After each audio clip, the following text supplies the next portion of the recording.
kalau misalnya tahun sebelumnya menerima, bisa jadi tahap ini tidak menerima karena memang jumlah penerimanya berkurang.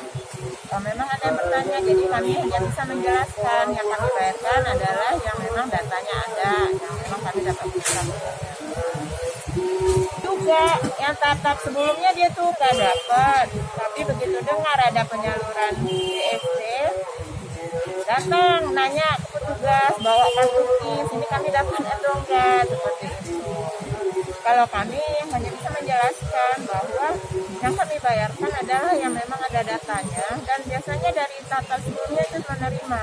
Kemudian ada surat pemberitahuan kepada yang bersangkutan bahwa supaya mengambil dananya itu. Jadi kalau dia tidak dapat itu, data surat pemberitahuan itu ya tidak akan menerima. Yang mulai kita untuk di kantor pos mereka. Apa besarannya Bu, dananya dan jumlah penerima? Dana BST sama seperti tahun kemarin, 300.000 per penerima. ATM ya, rencananya kalau informasi yang kami terima itu dibayarkan sampai dengan bulan April.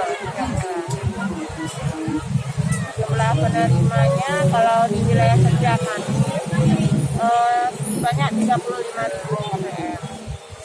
Untuk wilayah Palembang, Kabupaten Oki, Banyuasin dan Banyuasin. Sistem pembayaran, jadi kami membuat penjadwalan ya per kelurahan. Jadi dari data penerima yang ada kita bagi, kita buat jadwal pembayarannya dalam masa bayar ini. Jadi kita jadwalkan per kelurahan. Penerima datang sesuai dengan jadwal yang sudah kami tetapkan. Tahap sebelumnya berapa Bu? Kurang lebih 10 ribuan. Jangan lupa subscribe, share, komen, dan like ya.